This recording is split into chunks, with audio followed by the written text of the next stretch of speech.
Swadika, thank you for joining us on Newsline. We are broadcasting live on NBT, Radio Thailand FM 88, and on NBT World. It's Friday, October the 23rd of 2015, and you're with me, Prachida Kausan.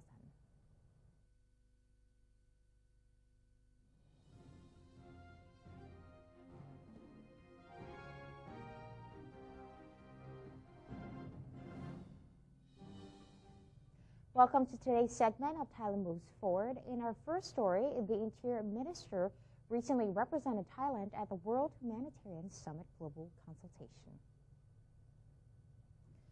Interior Minister General Anupong Paojinda led a team of Thai delegates to attend the World Humanitarian Summit Global Consultation, which took place in Geneva, Switzerland, where the topic of the global community standards in tackling humanitarianism-related problems were the theme.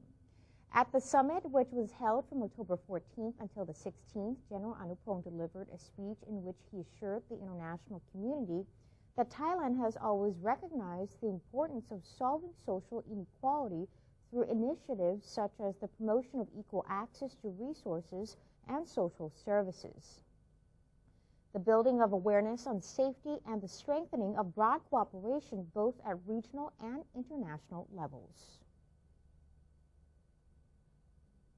The Ministry of Public Health is speeding up its delivery of sanitary masks to the southern region in a bid to protect local residents against health dangers from smoke haze.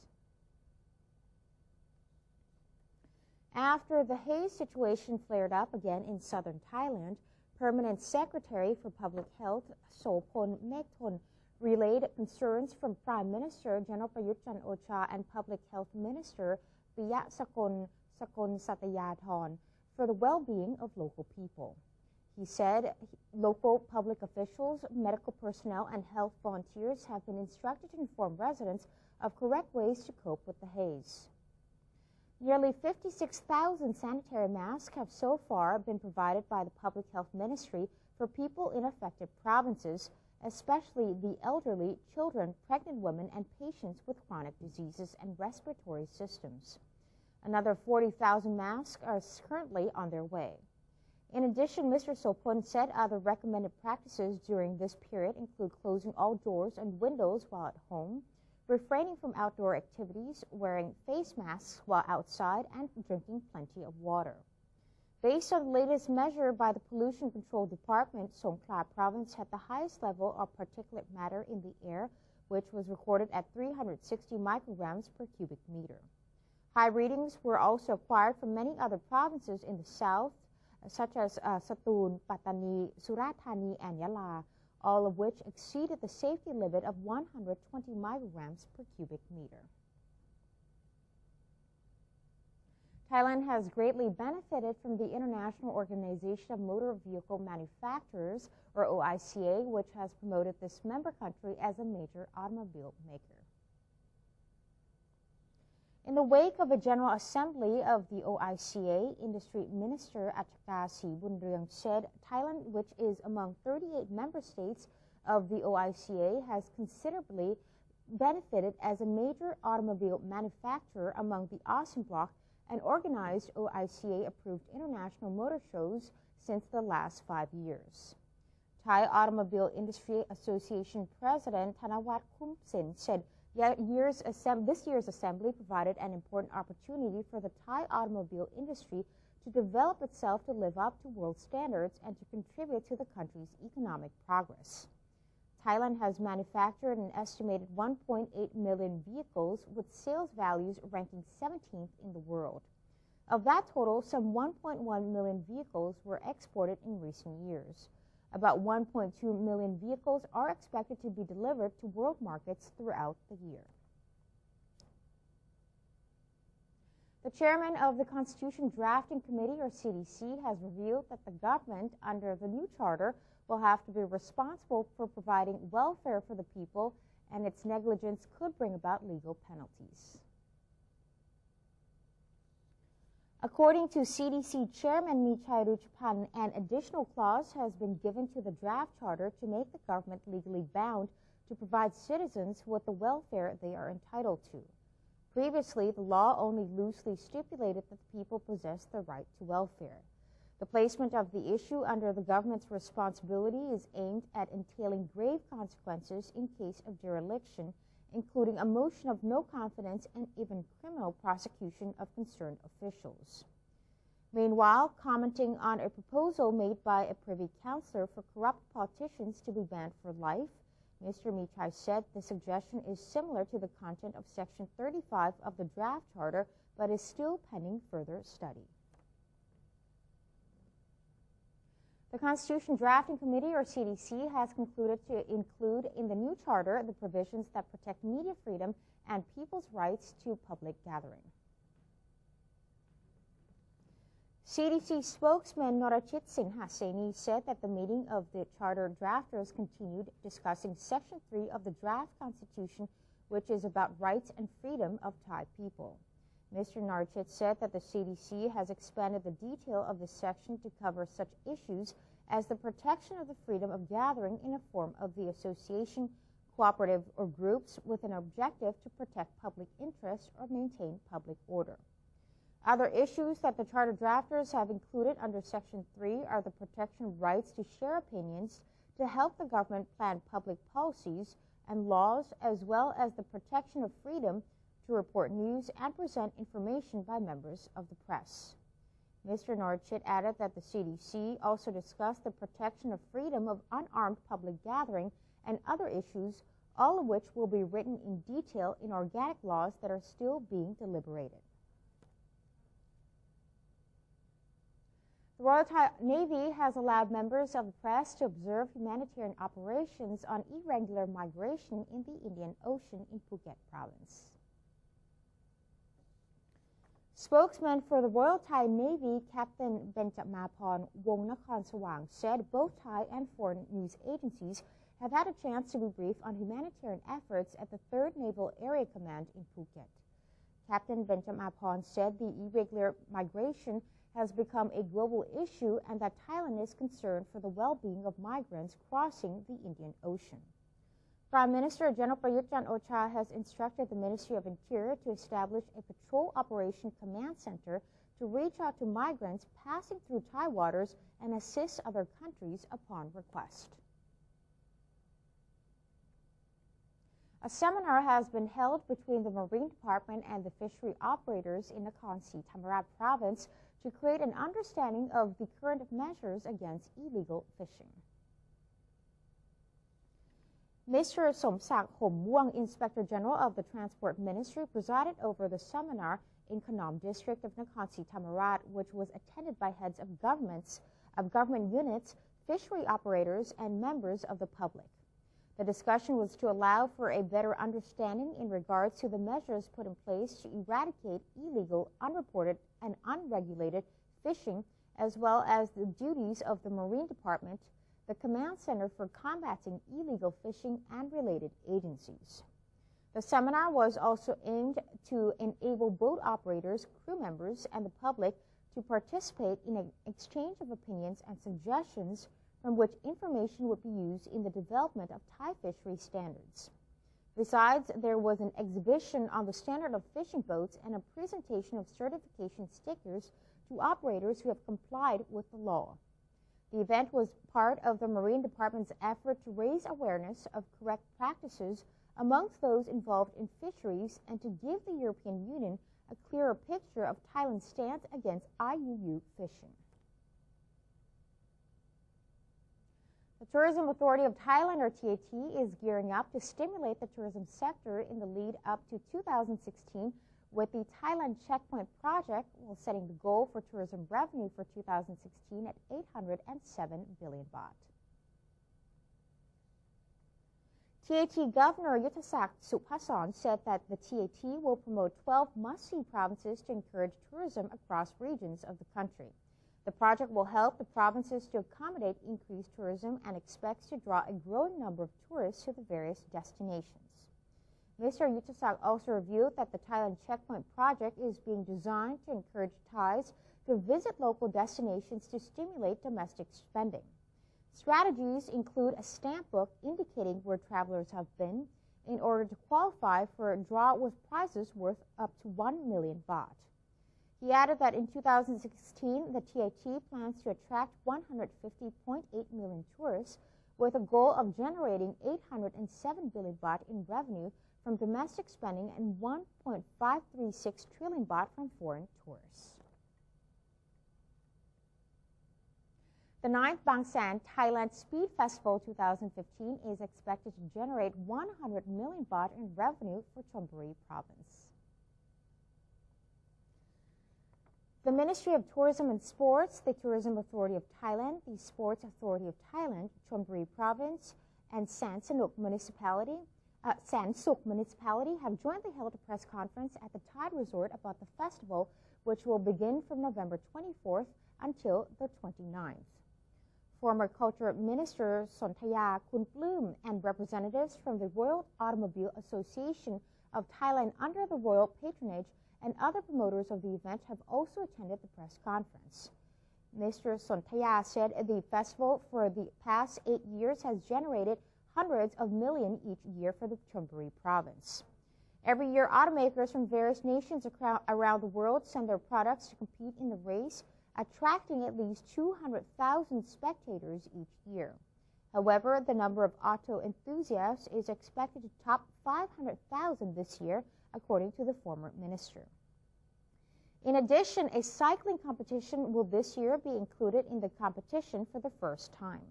The cooperation among the various agencies is also aimed at making motorsports in Thailand more internationally acceptable. Roads passing tourist sites in Chonburi will serve as the 3.7-kilometer-long racetrack during the event.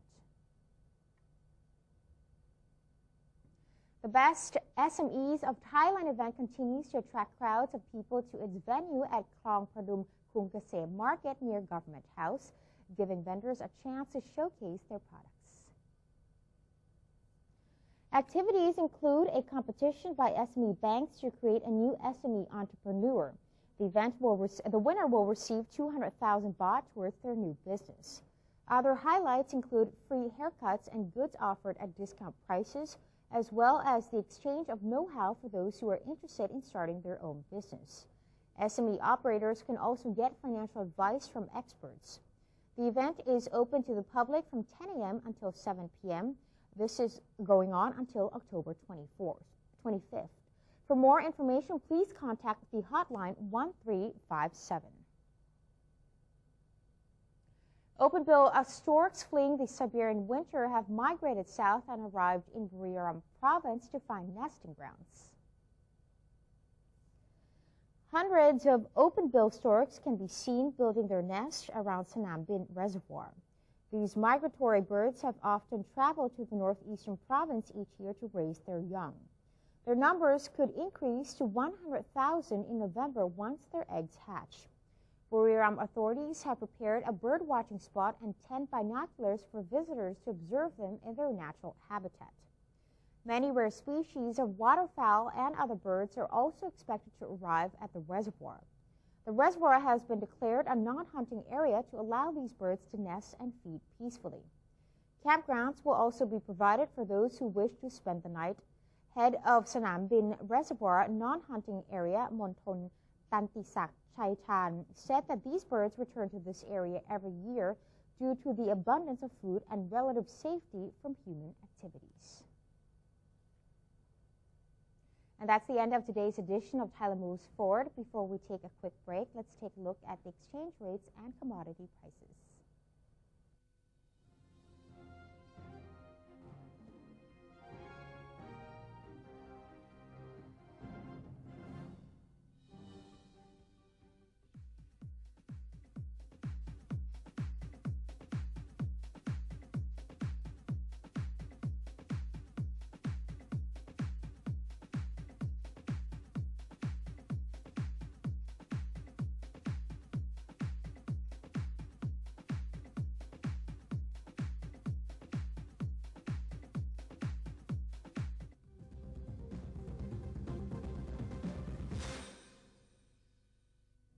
To maintain a strong nation, Thailand is promoting 12 core values for the good of the people.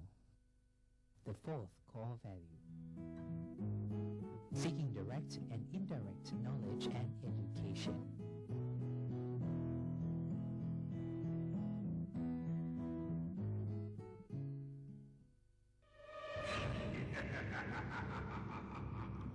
Even if we don't see them, they are amongst us. And they're hungry.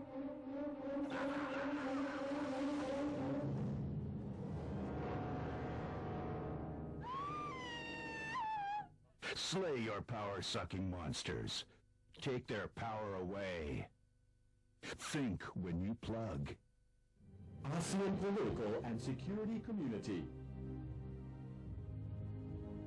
Prevent being deceived. Prevent being forced. Prevent being injured. The problem of human trafficking in children, women, and labor has been increasingly severe. Thailand and the ASEAN Intergovernmental Commission on Human Rights are working together to get rid of these problems in order to be fully accepted by the international community. One vision, one identity, one community.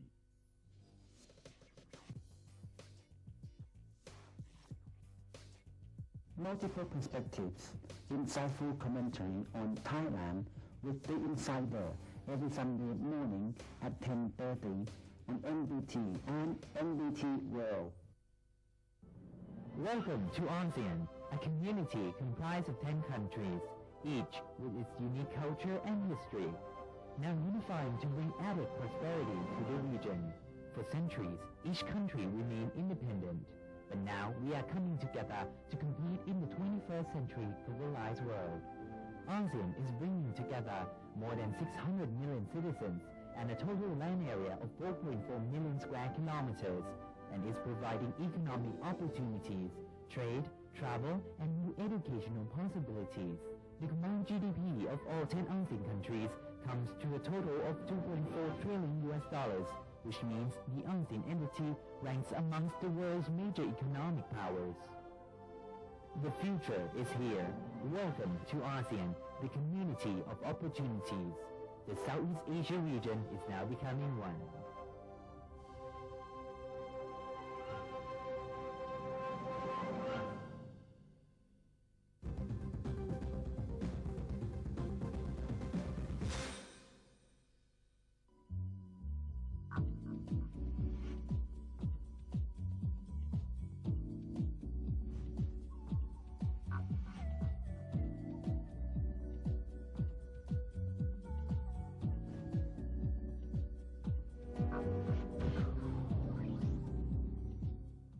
Welcome back. You're watching Newsline.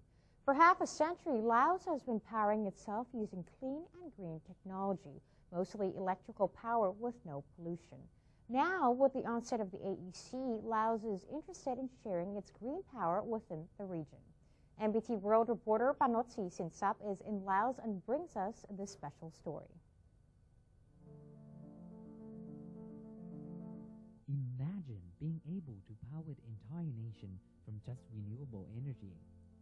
The Lao People's Democratic Republic generates electricity for the entire nation from hydropower plants that are located across the country. And since Laos spends such little energy, the country uses only 1/3 of the total energy that it generates. It can export the rest to Thailand and a fraction to Vietnam. The clean, renewable electricity production is a new ether, as Laos has been dedicated to generating only pure and clean energy for almost half a century long. Laos has been developing a significant amount of hydropower since 1970, starting with the first phase of the Nam Ngum hydropower plant, which had a 30 megawatt capacity. Now, 45 years later, both the capacity and number of plants has grown a lot, and altogether they're able to generate over 3,000 megawatts. We have an environment that suits the construction of reservoirs to generate electricity, and the government is supporting even more construction. The development of hydropower plants is helping the country, and the Laotian government allows investors who can help Laos generate clean energy by partnering with the government.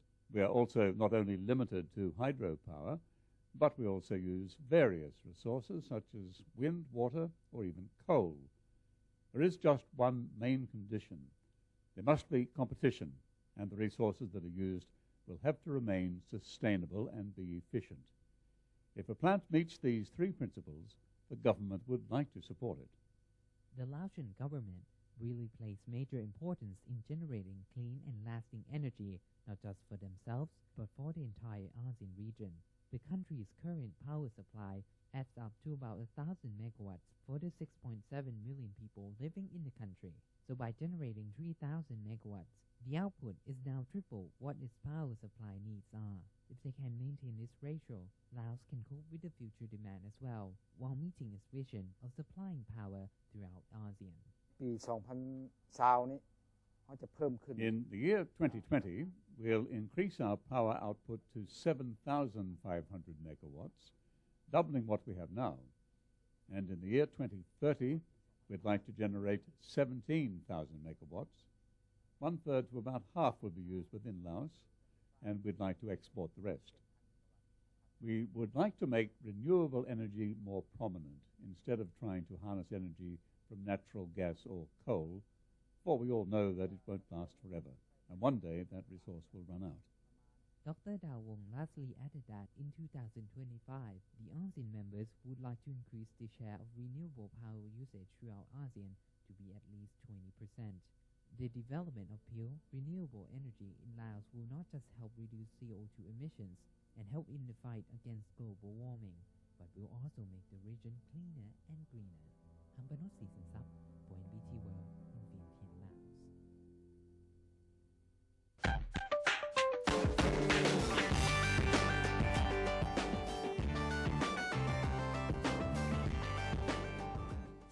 Russian President Vladimir Putin said the U.S. has sent Russia signals that the way is open for discussions on joint military strikes in Syria and that this cooperation may even lead to an agreement at the political level. The Russian and United States militaries recently agreed on a memorandum of understanding over measures to avoid incidents in the skies over Syria, where their air forces are currently flying separate missions. After initially announcing that the U.S. had rejected further military cooperation, like sharing information on targeting, Putin later said that the U.S. were more open to discussing joint strikes in Syria. There is a growing sense in Moscow and among diplomats and politicians in some countries in the Middle East and West that Russia has a better chance than most to combine its increased influence over Assad with its military muscle in Syria's skies to broker a deal to end the Syrian conflict. Two brown woolly monkeys are causing a stir around a Brazilian zoo after they are born in captivity a week apart to two different mothers. The first of the monkeys was born 30 days ago, and zookeepers have not yet been able to determine its sex because it is clinging tight to its protective mother, typical behavior for the species. The second was born just 1 week later. The younger monkey's mother suffered mobility problems and could not produce enough milk for her tiny offspring after giving birth. So zookeepers have been caring for and feeding the wide-eyed infant with a special formula through a bottle. Brown woolly monkeys are classified as a vulnerable species. They are native to the northwestern jungles of Brazil, southern Colombia, and northern Peru and Ecuador. And that's it for today's edition of Newsline. For any comments or suggestions, please feel free to email them to us at newsline.nbt@gmail.com. You can also follow us on Facebook. Just simply type in NNT or check out our website at thainews.prd.go.th/en. We're going to say goodbye now, leaving you with footage of a baby giraffe making his official debut at the Los Angeles Zoo. I'm Ka Thirakosan. Have a wonderful day. Swati Ha.